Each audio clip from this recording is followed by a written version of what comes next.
हाय viewers, आज मैं आपको रविंद्रनाथ टैगोर द्वारा लिखा गया उपन्यास बहुरानी सुनाऊंगी। तो चलिए शुरू करते हैं ये उपन्यास। रामचंद्र राय शयन कक्ष का द्वार खोलकर बाहर निकल गए। राजा के साले रमापति ने उनसे कहा, जमाई राजा, आप इसी समय यहाँ से भाग जाइए, एक क्षण की भी देर मत कीजिए। इतनी रात बीती है सुनकर राजा रामचंद्र राय सहसा घबरा उठे। उनका चेहरा फक हो गया, सांस रुकती सी मालूम हुई। बड़ी मुश्किल से केवल इतना पूछ सके, क्यों क्यों, क्या हो गया हुआ है वह मैं बता नहीं सकता। इसी समय भागो। विभा भी पलंग से उठकर बाहर आ गई। उसने पूछा, मामा जी क्या हुआ, बताइए। रमापति ने कहा, तुम्हें सुनने की जरूरत नहीं बेटी। विभा के मन प्राण कांप उठे। उसे एक बार वसंत राय का ख्याल आया और एक बार उदयादित्य के बारे में चिंता हुई। वह बोल उठी, बताइए ना मामा जी, क्या हुआ है। रमापति ने उसके प्रश्न का कोई उत्तर नहीं दिया। उन्होंने रामचंद्र राय से कहा, भैया व्यर्थ देर हुई जा रही है, पूछताछ करने के बदले छिपकर जल्दी भागने की कोशिश करो। सहसा विवाह के मन में दारुण अशुभ आशंका जाग उठी। लौटने के लिए उद्धम मामा का रास्ता रोककर बोली, आपके पांव पड़ती हूँ मामा जी, जो हुआ है साफ साफ बता दीजिए। रमापति ने चारों ओर डरी हुई दृष्टि डालकर कहा, शोर मत कर विवाह, चुप रह, मैं सब कुछ बताए देता हूँ। रमापति के मुंह से सारी बातें सुनकर विवाह के मुंह से चीख निकलने ही वाली थी कि रमापति ने उसका मुंह दबा दिया और बोला, चुप रह, चीख कर तू सर्वनाशी कर देगी। विवाह सांस रोक कर जहाँ की तहाँ बैठ गई। रामचंद्र राय ने डरे हुए स्वर में कहा, अब मैं क्या करूं, किधर से और कैसे भागूं, यह भी तो मालूम नहीं। रमापति ने कहा, चारों ओर कड़ा पहरा लगा हुआ है, मैं एक बार जाकर देखा हूं यदि कहीं कोई रास्ता निकल आए। लेकिन विभा ने उसका हाथ पकड़ लिया और कहा, मामा जी आप कहाँ जा रहे हैं, कहीं मत जाइए, यही मेरे पास रहिए। रमापति ने समझाया, विभा पागल तो नहीं हुई हो, यहाँ रहकर तो मैं कुछ भी नहीं कर सकता, चारों ओर की हालत देखकर मैं अभी लौटता हूँ। विभा फिर भी राजी नहीं हुई। उसके हाथ पांव थर थर कांप रहे थे। बोली, मामा जी आप थोड़ी देर यहीं रुक रहिए, मैं जरा भाई साहब के पास हो आऊं। और उत्तर की प्रतीक्षा किए बिना ही वह तत्काल उदयादित्य के शयन कक्ष में पहुंच गई। क्षीण चंद्रमा अस्त हो रहा था। चारों ओर अंधकार छाता जा रहा था। कहीं कोई शब्द और हलचल नहीं।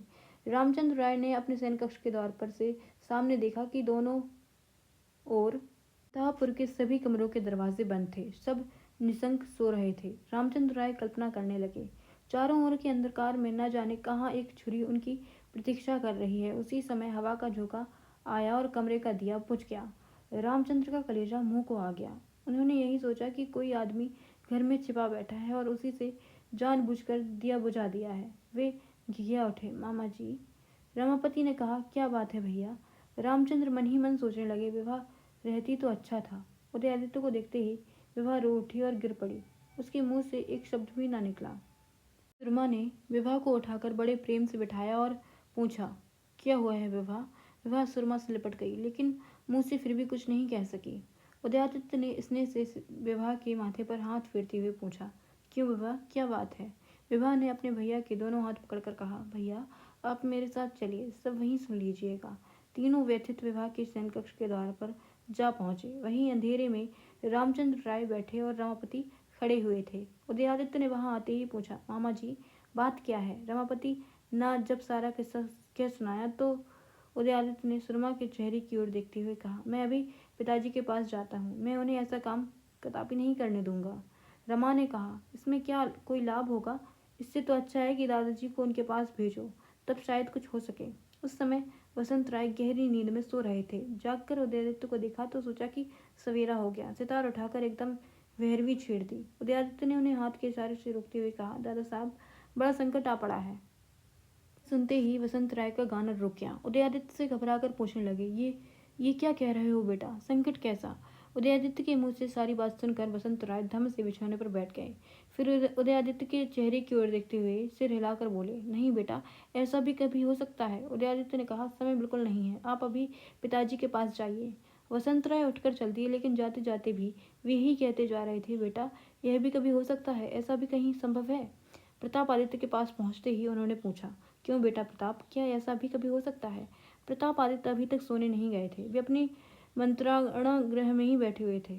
एक बार उनके मन में आया कि लक्ष्मण सरदार को वापस बुला लेना चाहिए, लेकिन दूसरे ही क्षण यह विचार मन से लुप्त हो गया। क्या प्रताप आदित्य ने कभी दो बार आदेश दिया है, क्या कभी दिए हुए आदेश को रद्द किया है। आदेश देकर उससे रद्द करने का लड़कपन उनका काम नहीं। लेकिन विवाह का क्या होगा, वह विधवा हो जाएगी। पर रामचंद्र राय यदि जानबूझकर आग में कूद पड़े हैं, तब भी विवाह विधवा हो जाएगी। रामचंद्र राय ने जानबूझकर प्रतापादित्य की रोष अग्नि में छलांग लगाई है। इसके परिणाम स्वरूप विवाह को अनिवार्य रूप से विधवा होना पड़ेगा। इसमें प्रतापादित्य का क्या दोष है? किंतु इतनी सब बातें उनके मन में ही नहीं उठी। बीच बीच में समस्त घटना तीव्र रूप से उनके मन में जाग उठती है। तभी वे अधीर होकर सोचने लगते हैं कि रात कब बीतेगी। ठीक उसी समय वृद्ध वसंत राय आकुल व्याकुल वहां आए और प्रतापादित्य के दोनों हाथ पकड़कर बोल उठे, यह भी कहीं संभव हो सकता है? प्रतापादित्य ने जल भुनकर कहा, क्या संभव नहीं है? वसंत राय बोले, बच्चा है, नादान है, परिणाम को जानता नहीं। क्या वह तुम्हारे रोष का पात्र है? प्रतापादित्य ने ऐंठ कर कहा, बच्चा है, आग में डालने से हाथ जल जाता है कि इतना समझने को भी उसकी उम्र नहीं। वाह, बच्चा है कहीं के एक दरिद्र मूर्ख ब्राह्मण को पकड़ लाया और जो मूर्खता के आगे दांत दिखाकर अपना पेट भरता है, उस मूर्ख को औरत बनाकर हमारी महारानी का अपमान करवाने के लिए अंतापुर में ले आया। इतनी बुद्धि जिसमें है, क्या उसके भेजे में यह अकल नहीं कि इसका परिणाम क्या होगा? दुख इस बात का है कि जब माथे में अकल आएगी तब तक उसका माथा ही शरीर पर ना होगा। यह कहते कहते वे उन्मत्त हो उठे और उनका शरीर और भी अधिक जोर जोर से कांपने लगा। उनकी प्रतिज्ञा और भी दृढ़ हो गई, उनकी अधीरता और भी बढ़ गई। वसंत राय ने सिर हिलाकर कहा, नहीं बेटा, वह बच्चा ही है, वह कुछ नहीं जानता। प्रतापादित्य तब अधिक सहन नहीं कर सके। उन्होंने झुंझुलाकर कहा, देखिए चाचा साहब, ये शोहर के राय वंश का मान अपमान किसमें है, यही ज्ञान यदि आपको होता तो क्या इन पके वालों का मुगल बादशाह के सिरों पांव को धारण किए आप यहाँ घूमते रहते? बादशाह की कृपा से कृत होकर आप जो गर्वपूर्वक सिर ऊंचा किए रहते हैं, उससे इस प्रतापादित्य का माथा नीचा हो गया है।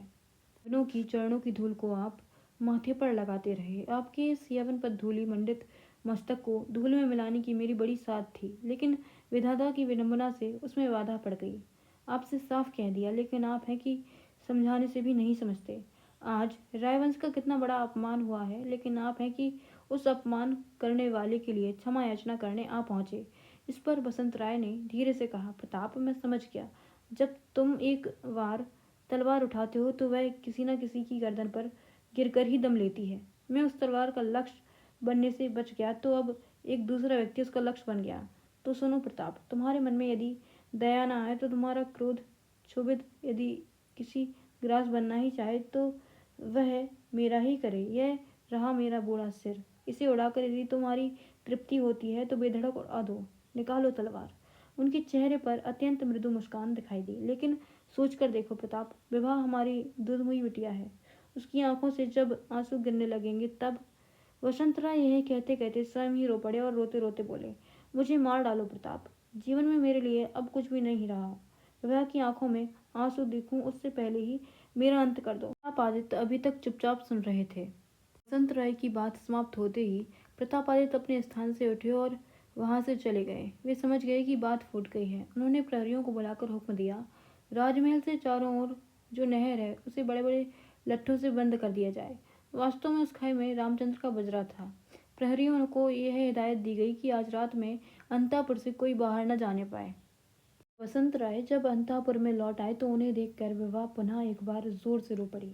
वसंत राय ने उदयादित्य का हाथ पकड़कर कहा, भैया, अब तुम ही कोई रास्ता निकालो। उदयादित्य ने अपनी तलवार हाथ में ले ली और बोले, चलो मेरे साथ चलो।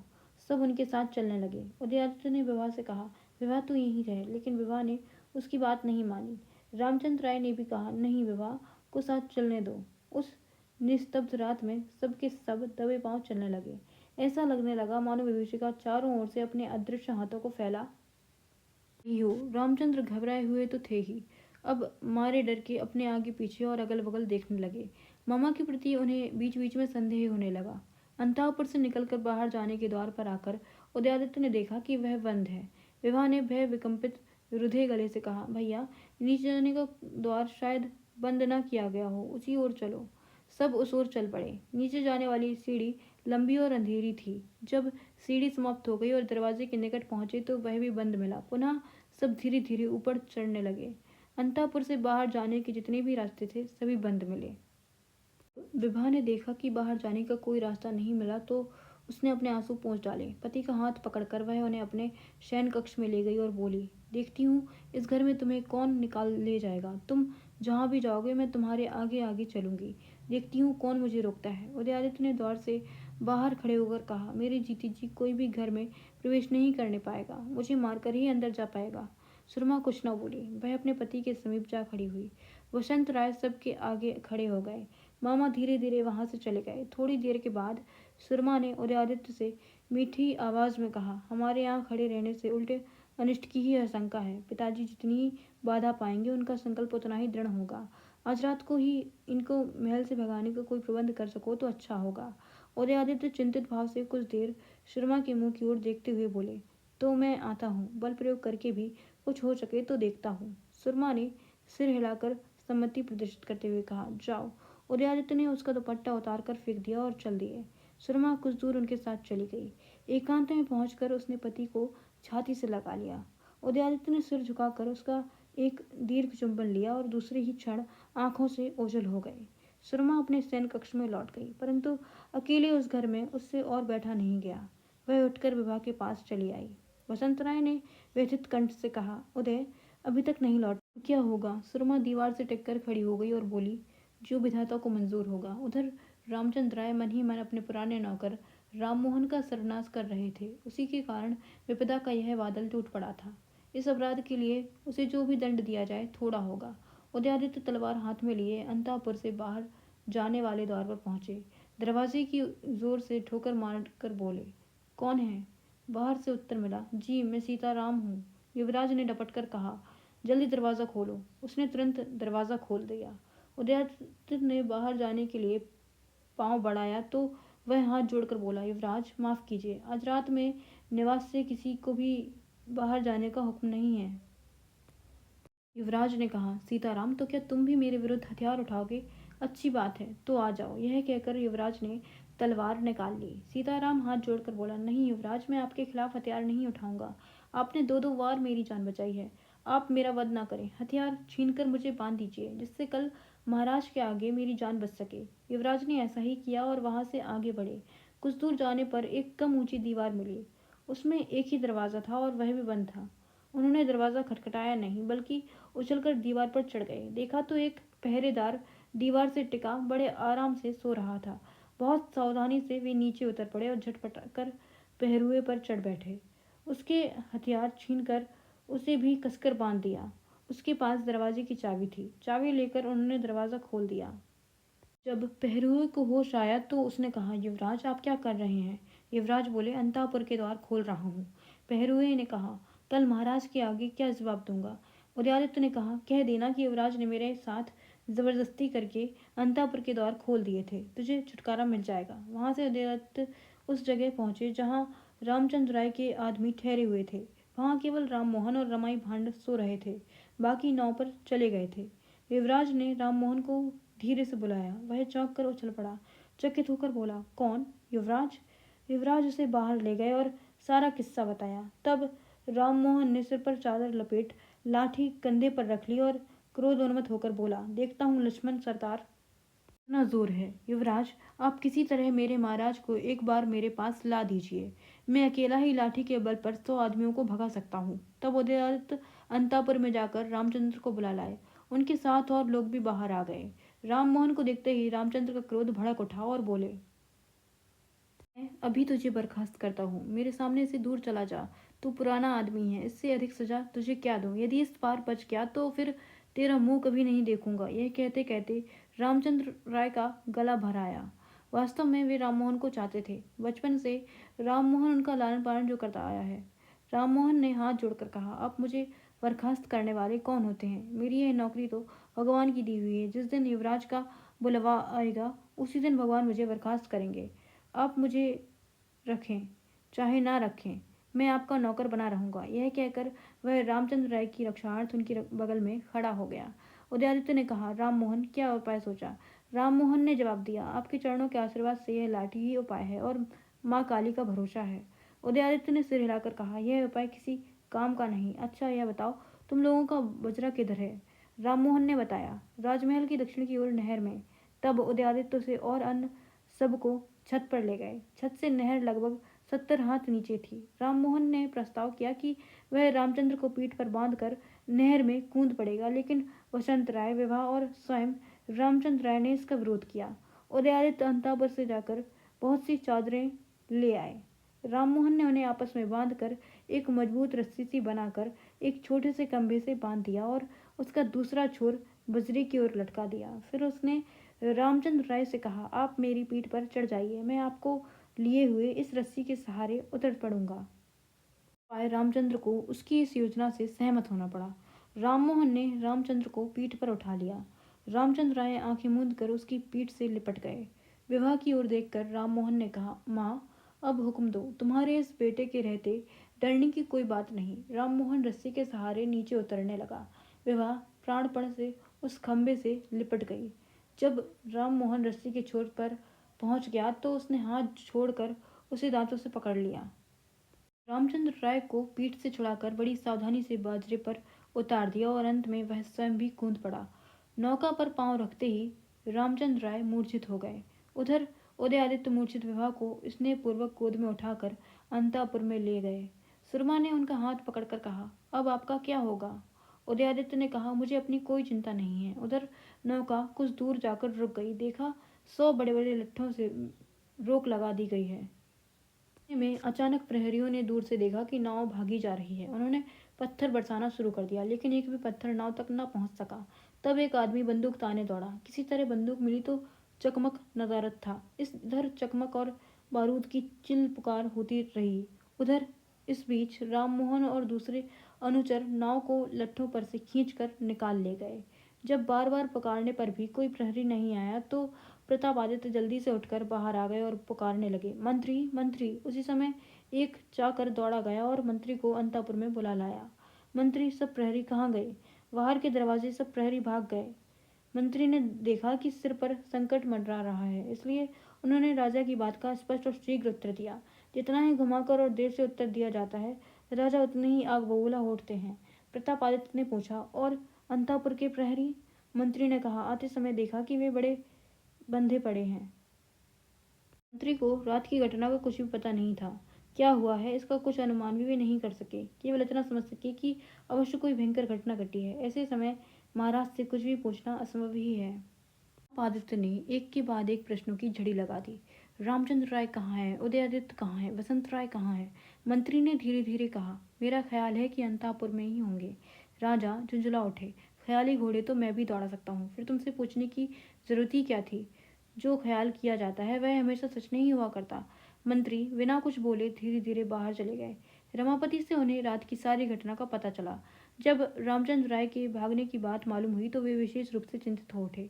मंत्री ने बाहर जाकर देखा तो रमाई भांड गुड़ी मुड़ी हुआ बैठा था। मंत्री को देखकर उसने कहा, आइए मंत्री जामबान, और उसने दांत निपोड़ दिए। उसकी इस दांत निपोड़ने को रामचंद्र के सभासद रसिकता कहते हैं, विवत्सा नहीं। मंत्री ने उसके इस आदर सूचक संभाषण को सुनकर कुछ नहीं कहा, उसकी ओर देखा तक नहीं। एक सेवक से बोले, इसे ले चलो। मंत्री ने सोचा कि इस समय इस निकम्मे को प्रतापादित्य के क्रोध के सामने खड़ा कर देना चाहिए। प्रतापादित्य के क्रोध की गाज किसी न किसी पर तो पड़ेगी ही। अच्छा हो वह इस कंदली वृक्ष पर ही गिरे, जिससे बड़े बड़े वृक्षों की रक्षा हो सके। रमाई को देखते ही प्रतापादित्य एकदम आग बबूला हो उठे, विशेषकर जब उसने प्रतापादित्य को प्रसन्न करने के लिए दांत निपोड़ कर मटकते हुए हास्य रस की कोई बात करनी चाहिए तो राजा जब्त न कर सके। वे उठ खड़े हुए और अत्यंत घृणापूर्वक बोले, इस कीड़े को अभी यहाँ से निकालकर बाहर करो। इसे हमारे सामने लाने को किसने कहा था? प्रतापादित्य की घृणा के कारण ही उस समय रमाई के प्राण बच गए, क्योंकि घृणित व्यक्ति को मारने के लिए भी उसका स्पर्श करना पड़ता है। रमाई को उसी समय बाहर निकाल दिया गया। मंत्री ने कहा, महाराज, राज्य के जमाई बाबू। प्रतापादित्य ने अधीरता से सिर हिलाते हुए कहा, रामचंद्र राय। मंत्री ने कहा, हाँ, वे कल रात राजधानी छोड़कर चले गए।